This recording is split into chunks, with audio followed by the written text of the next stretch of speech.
and welcome back to another episode of the Sarah Scoop Show. I'm so excited for our guest today. Hello, Mackenzie. Hi. Thank you for joining me. Many people will recognize you from Love Island. So let's just jump right into it. Welcome to the Sarah Scoop Show. It's time to get the scoop with Sarah.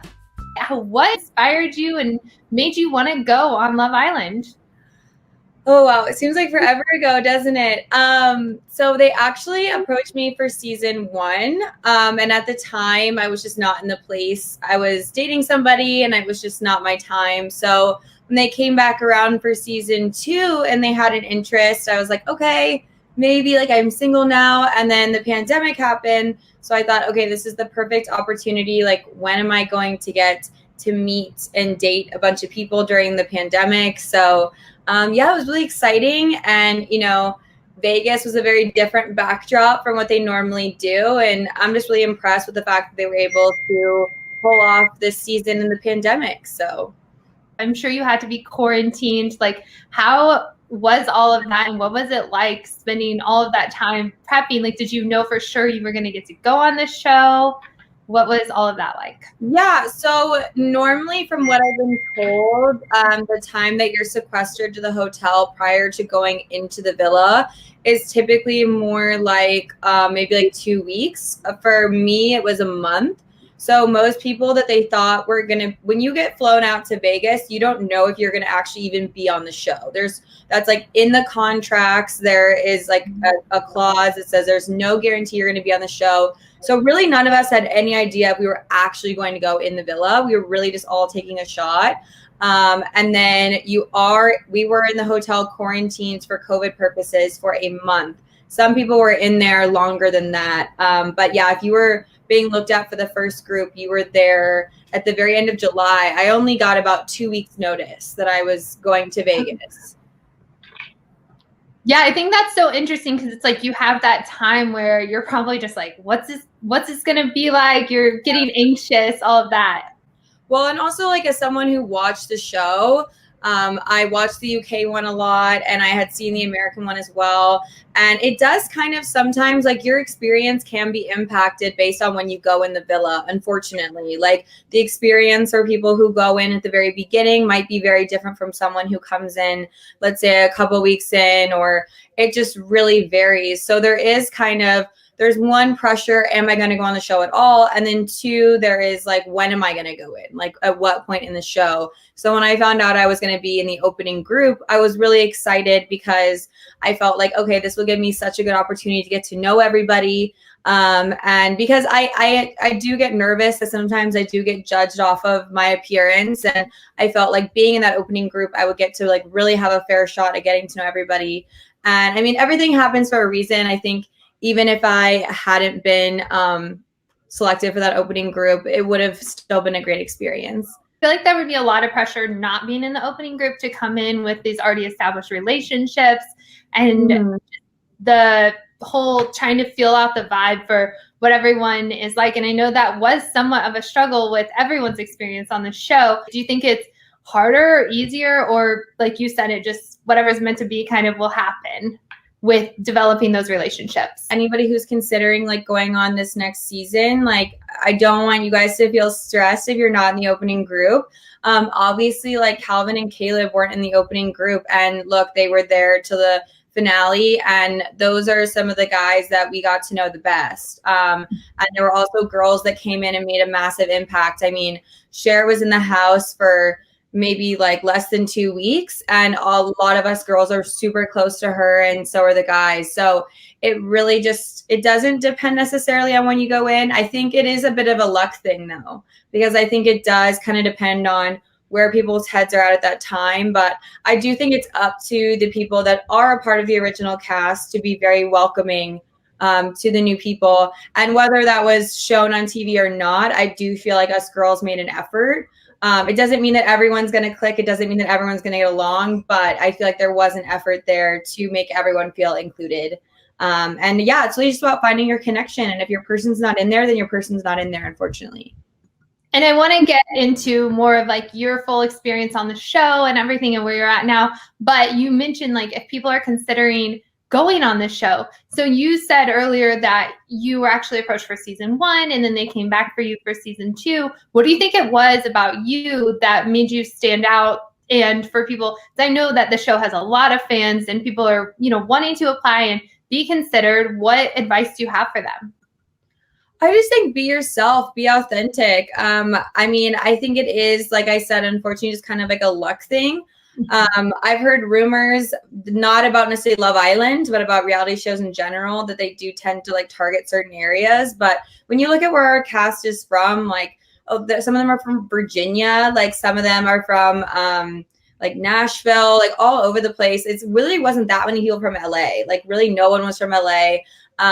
So it is really random. So I would say just be yourself and be confident in that. And I think that they want people who are going to really show their emotions and put themselves out there.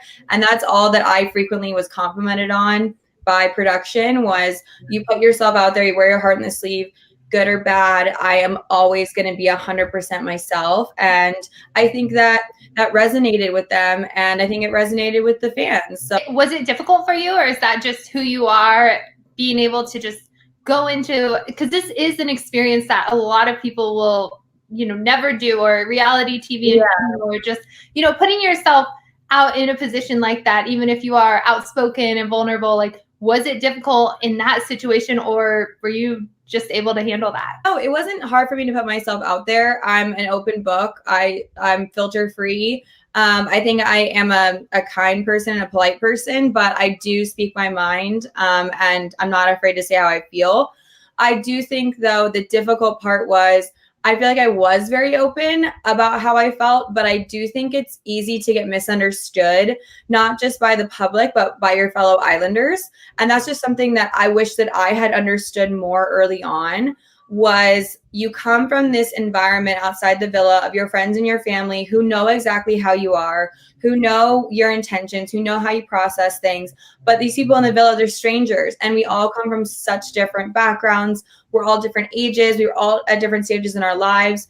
And it was difficult at times for people to understand right off the bat what it meant when someone interpreted something some way. So it's really important to, I think, be extra open, not just about your own feelings, but communicating with the other Islanders and saying, this is how I felt about the situation. How did you feel about it? How did you interpret my reaction? Because I was very surprised to learn, as I got closer and more comfortable with people, I started to ask them, what did you think about this? And their interpretation of it was so different from mine. And I think if we'd had those conversations sooner, it could have avoided misunderstandings in the house. So that's what I would say is be aware that everyone interprets things differently. And that's not a bad thing. You just need to be open to hearing other people's perspectives. I think that's good advice just in general for anything. Yeah. Going back to, you are on the show and you actually had a love story that people were able to follow. I saw recently that you guys announced that you have separated since the show, but you lasted for quite a while. And I think that there was a lot of people maybe on the show or even fans that didn't believe that it was even real. And going to last an update on, where you guys stand today, like if you and Connor are still friends. Looking at Twitter, and people were just very against it. They didn't believe that this was going to be a thing. You guys definitely came out and showed that you did work on this relationship. So if you can just kind of touch on how your relationship with Connor started, the progress, and maybe where you guys are at today. Yeah. So it definitely was a relationship that we did have supporters, but we did have a lot of doubters. When people ask me now, like when they hear that I was on the show, they're like, oh, so did you win? And I was like, well, it depends on your definition of winning, because Connor and I did date for 6 months. We were together the longest. Unfortunately, it is really hard for everyone coming out of the villa to be all of a sudden thrust into the public eye. There is a lot of expectations. There is a lot of opinions about your relationship, and a lot of those might not be accurate. But once again, those are opinions. I should say that there are perceptions about your relationship that might not be true. It was really hard to hear the way that people talked about our relationship in the villa. I will say that I think that we are very hard sometimes on women, especially in reality TV. I think that it's really easy to take someone crying or someone having a reaction to something and really put some meaning behind it that's really not there. And I think that that was a lesson that I learned, and it's really not something that I can change. I mean, like I said, I'm always going to be myself. And if I feel like I need to cry, then I'm going to cry. But at the same time, there was a lot of people that cried in the house. So I just thought that was really interesting. And it's like I said before, you have to keep in mind that you might know how a situation happened from your perspective, and maybe Connor knew as well. But that doesn't mean that everyone else in the house had the same interpretation and that the public had the same interpretation. So, Connor and I did break up at the beginning of March. We announced our breakup. We are still on good terms. I still text with his mom all the time. I still follow his family. I still have a lot of love for them. Connor and I, unfortunately, are just headed in different directions with our lives. He had just graduated from his master's program. I had just graduated from college as well. So we're at the start of our careers, and we talked a lot in length when we got out of the villa about how are we going to merge these two journeys that we're on. And we kind of came to the same conclusion that at this point in our lives, we really couldn't say that those journeys were ever going to merge. And so we had to make the difficult decision to put ourselves first. And I think when you're as young as we are, I'm 24, Connor is 23, you really do have to put yourself first, because at the end of the day, you do have to look out for you. And I have the utmost respect for him, and I wish him all the best. And I think that we are on really good terms. It's hard to be friends with an ex, to be close friends afterwards. But who knows, that could definitely happen one day. Are you the type of person that's once it's done? Or is that possibly something in the future that followers of yours or people that saw you guys on the show maybe could rekindle someday? I mean, I suppose you never know. I do think that these few months since the breakup, I think we've both started to see that we are we made the right decision to part ways at this time. I believe that to be true. But I suppose you never know. I hope that fans will be supportive of us in our individual journeys, and that just like I'm supportive of him and he's supportive of me. But do I see it? Probably not. But who knows? I guess you never know. I love how just optimistic you are and supportive of him and other people on the show even too. I know that you do, you still have those, you follow each other. I guess we don't really know how deep the relationships are, but is it like with you now with the other cast members that were on the show? Yeah, so I would say that we have definitely kind of I think all of our friendships have kind of changed and developed in different ways. I think so we were just a group of us were just in Miami celebrating Sally's birthday. And it was, Sally, Justine, myself, Moira, Calvin, and Cher. Carrington wasn't able to make it. But I would say that group of people is the group that I am the closest to, just because we did spend so much time in the villa together. I would have loved to have spent more time with some of the other Islanders, but it just kind of plays out that way that, there are some people that I didn't get to spend any time with. And without that reunion or bringing us all back together.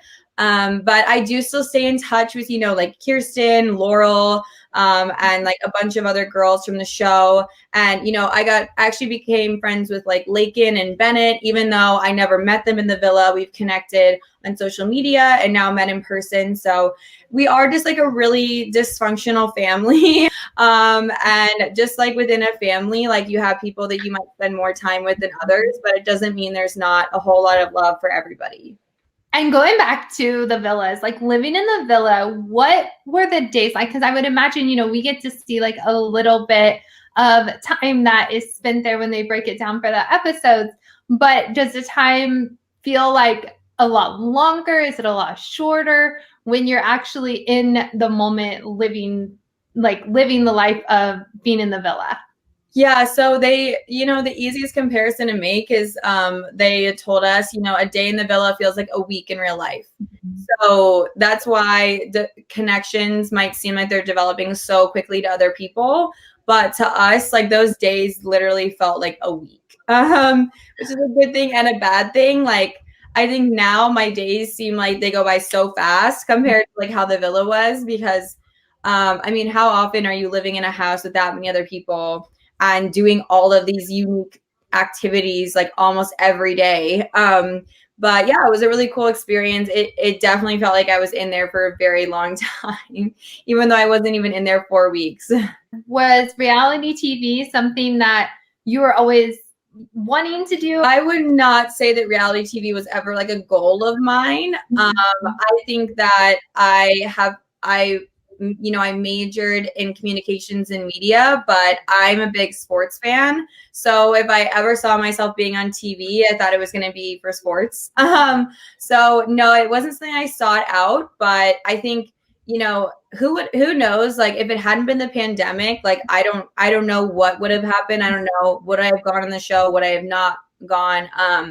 But I just think everything just aligned perfectly in that moment. And it was like, okay, I'm going to go and I'm going to do this. And it was a great chapter of my life, but that's what it is a chapter. It is one chapter in a very long book. And it was a great experience. Reality TV is not for the thin-skinned, though. You've got to have very thick skin. And I do recommend to anyone, whether it's Love Island or another reality show, you need to make sure you are right with yourself before you put yourself in that scenario. It does not mean the show will treat you right, but there's so much that comes with it. And I highly recommend, need to love yourself so much and be in such a good place with yourself before you put yourself in that situation. And that is crucial. What advice do you have for people to just be the best version of themselves, or try not to care so much about what other people think? Yeah, so I did have a very difficult childhood as far as bullies. I was bullied a lot. And by the time I was 18, like 16, 17, 18, I really had such little self-confidence. I was repeatedly being put down. I questioned myself constantly. I was trying so hard to fit in. I was like, okay, if I fit in, like these people like me, then I'll be accepted and I'll love myself. And, that's just not how it works. You have to love yourself and forget what anybody else says.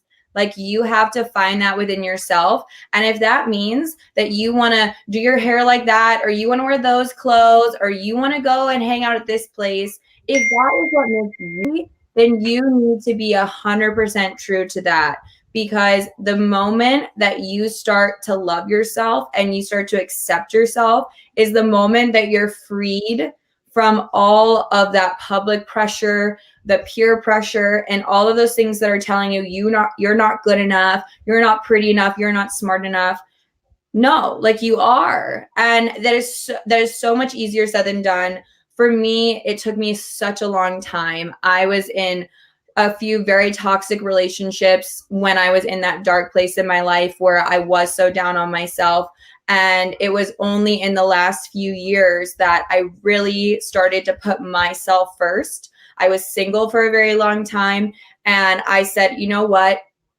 I matter and my future matters. And I say that to anyone, girls, guys, like you do matter. And girls are so hard on each other. We're so hard on ourselves.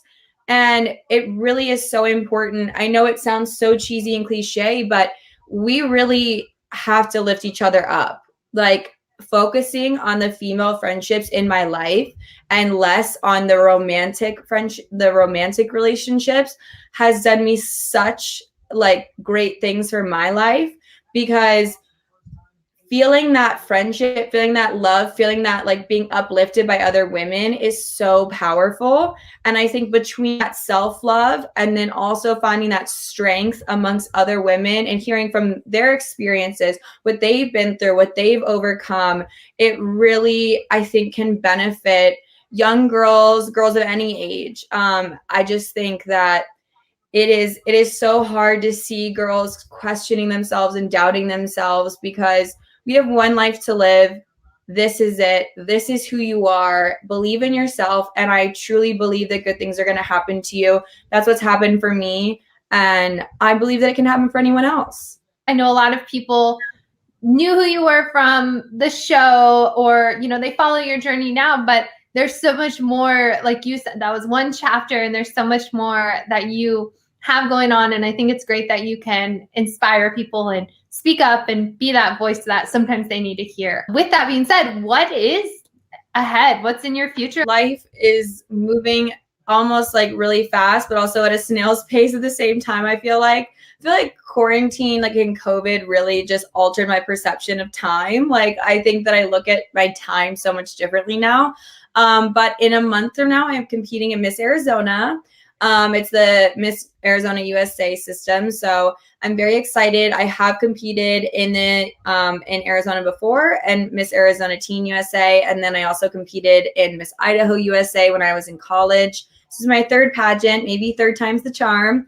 But I think that pageants impacted my life in such a positive way. You know, I did my first pageant when I was 18 years old, and a lot of kids my age were concerned about where's the next frat party? What am I doing? How am I going to pass this class? And for me, I was so focused on training for my pageant while also going to school.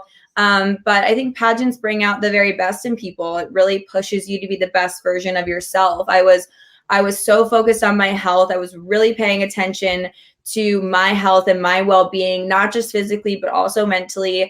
I was keeping so up to date with current events. I was volunteering. And I think had I not done that pageant when I was 18, who knows where I would be now, honestly. Like, I think I'd still be a great person, but I think that I am a better person because of that pageant. So I'm really excited to compete again. I've always dreamed of coming back and competing in Arizona. I moved around my entire life. A lot of people don't know that, but I've lived, in like 10 or 12 different, I've moved 10 or 12 different times.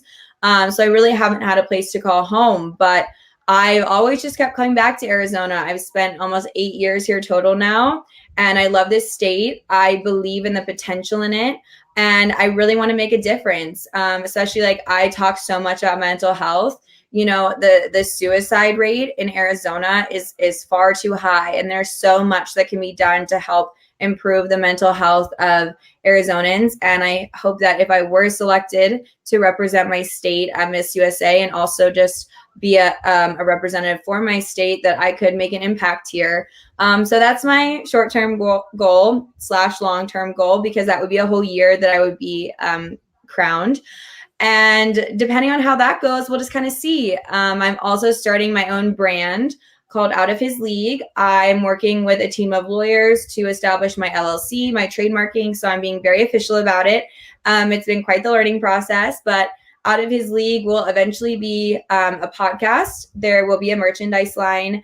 And I also hope to establish a mentorship program and a charity wing of it at some point.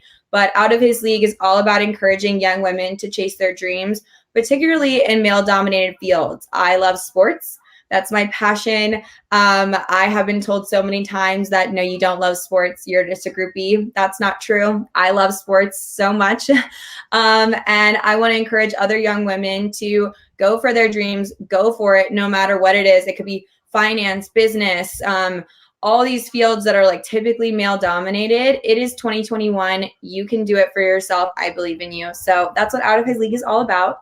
So just a lot of great things coming. I'm still so young, and I'm so excited about what I can do in the future and how I can make an impact. I think being a public figure, I do feel a responsibility to my followers, to people, to give them a voice and to just really try to do everything I can to touch people's lives, even in the smallest of ways. So I just hope I can continue to do that. And congratulations on the competition. Good luck. I think that's great too. Like you said, third time's the charm. That just goes to show people like, don't give up after the first time either. And even if I don't win, I mean, it's really like something that it's just like with if you apply to Love Island or if you go on Love Island and you don't win, winning is not it does not say how much you are as a person or as a woman. Like that does not define you. So even if I don't win, I'm just so grateful to be a part of this experience again, to be back with some of my like former sisters that I competed with before, to be back with this organization. And so to anyone considering doing pageants, I highly recommend it.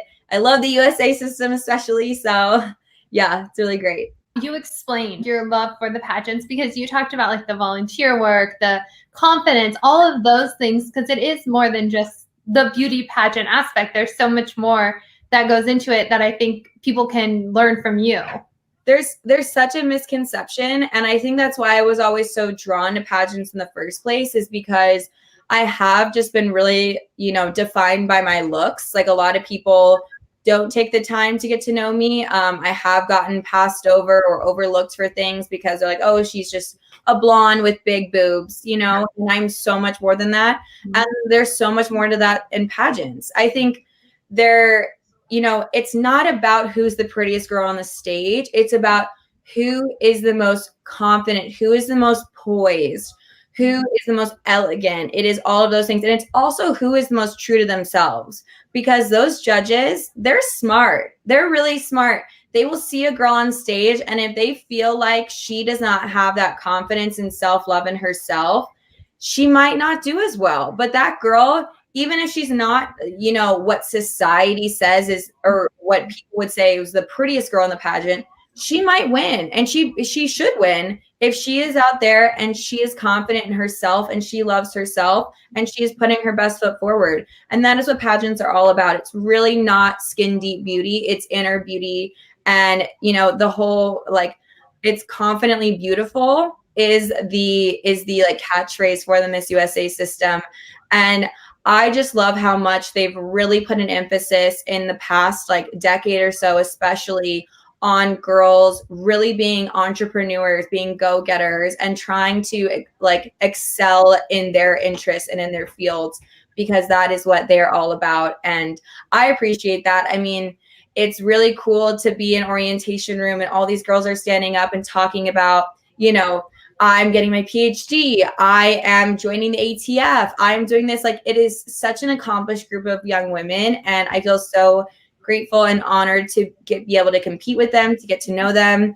And, that's the great thing about pageants. It's everyone from all walks of life, and we're all just coming together to put on a great show for everybody. This interview is like about Love Island and your experience, but we're getting so much more that people that followed you are just, personally, like, I'm learning a lot more about you than just the girl we saw on Love Island. I appreciate that. Yeah, it's hard to, even just on my Instagram, to try to convey my personality and to convey what I'm passionate about, because I think these are things that you do need to connect on a deeper level than social media to be able to have these kind of conversations. And, that's why I do hope that I can be more of a voice in my community and do more, because I think that's how people are really going to like hear my message and hear what I'm trying to do and who I'm trying to help. Because it's really hard to convey that on Instagram. It just is, regardless of what you're posting, it's difficult. And you mentioned earlier, so love for sports. So where did your love for sports come? Is it all sports? Is it a certain sport? Like, did you play? What is it about sports that you are so passionate about? Yeah, so it's actually kind of cute. So it's just my sister and I. My sister's 3 years older than me. And we both played sports growing up. I actually played lacrosse competitively for 7 years. I almost went to college for it. But I did realize that I have much more of a passion for watching sports and studying sports than I did for playing them. I still love to play basketball. I love to just like have a good time and be active. But I actually fell in love with sports because when I was a little girl and I was getting ready for school in the mornings, my dad would always be like getting ready for work. and he would have Mike and Mike in the Morning on the TV on ESPN. And for people that don't know, Mike and Mike in the Morning was a very popular radio show with these two very different looking mics that talked about any sport under the sun pretty much. And I would go and just sit on my in my parents' room while my dad was watching it, and that was how we bonded. And I think that that was part of where my love of it was born. Was I saw it as a way to connect with my dad, and it is a way that we have always bonded and grown our relationship. And then I eventually just started to love it for myself, like on my own. And I think that what's really amazing about sports is that it really does give so many individuals an opportunity to change their lives and to change their families' lives. I think that it teaches a lot about teamwork. I think it teaches a lot about acceptance.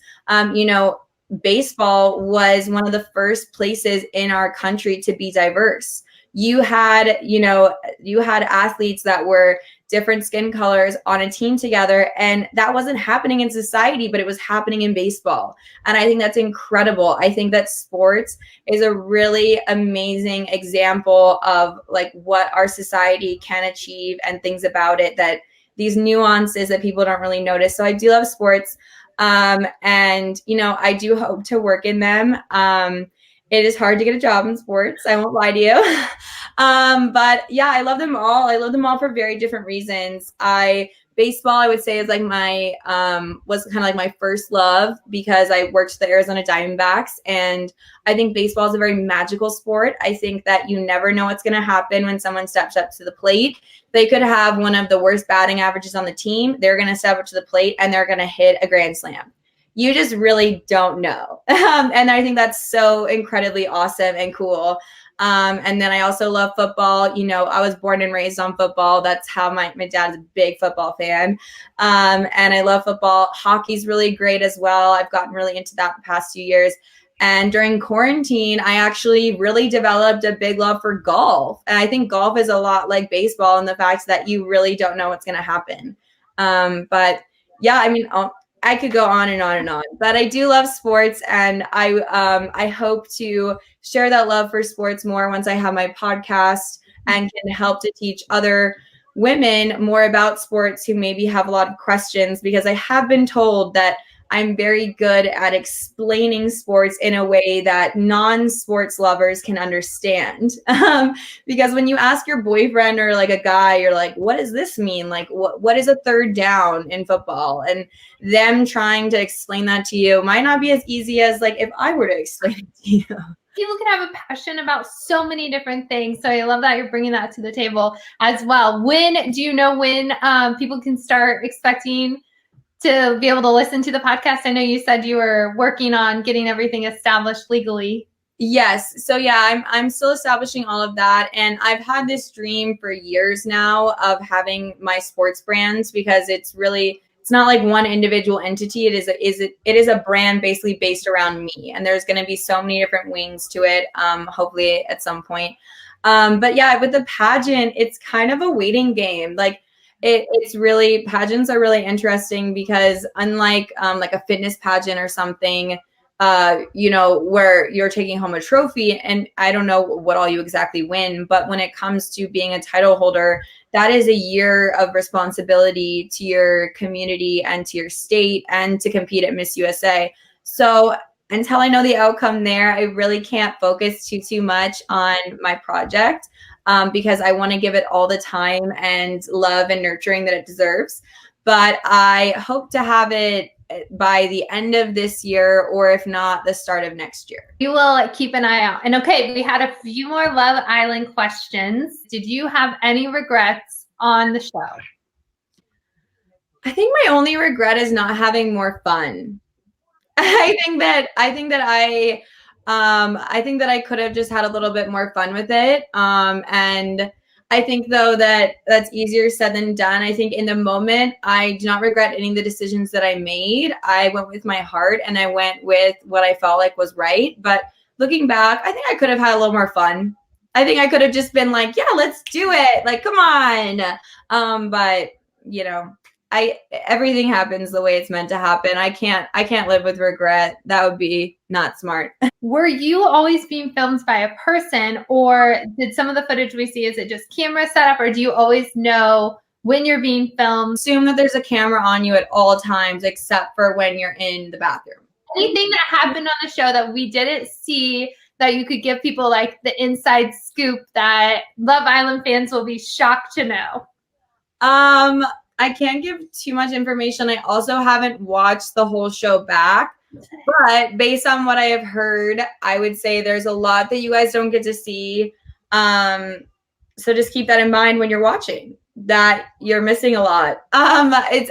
You're filming us 24 hours a day, and there's how many of us, how many people to follow at one point.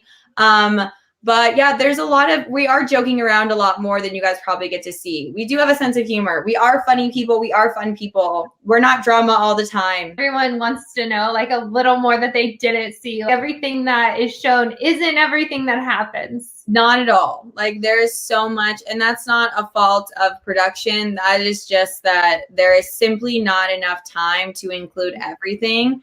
And I think that probably a lot of situations, you would probably have a different perspective on it if you saw some of the little tiny moments that led up to that moment. So just keep that in mind. Be patient, be loving, and be kind when you're watching reality television, because you are not seeing the whole story. Is looking for love on TV something that you would try again? No, never. Would never do a dating show again. I'll tell you that much. The only kind of show I would do is like Wipeout, or like if I could somehow train for American Ninja Warrior. That was going to be my suggestion for you, because I saw the course one time and all of your talk about sports and passion. I'm like, I love American Ninja Warrior. I love that show so much. I cannot explain to you why I'm so fascinated by it and why I could literally watch it for hours and not get bored. But shout out to American Ninja Warrior. I love watching. I don't think that I'm tall enough. That show, they had the course set up in Kansas City and I got to go try it. I made it like to jumping. That was it. These people are skilled. It is crazy. Like, they are climbing up walls with just like their hands, like their feet. I don't even know. It was so much more challenging when I saw it in real life than what you see on TV, because they're like zoom, zoom, zoom on TV, and you're like, thank you for trying it though. Like, that's awesome that you went out there and tried the course. I mean, that's more than most people would do. So props to you for that. I will have to show you the video, because it's not, you would not be giving me props. They are devoted. I also just love their storylines, like, that they come up with, like, and their t-shirts, like the creativity in the t-shirts that they come up with for these.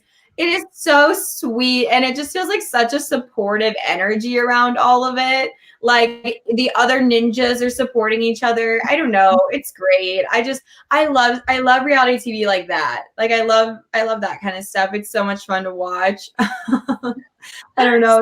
So you're not going to be looking for love, but you'll be up for a challenge, maybe. Yes, I would be up for a challenge. I would be up for an activity. That was my favorite part of Love Island, probably, was the challenges.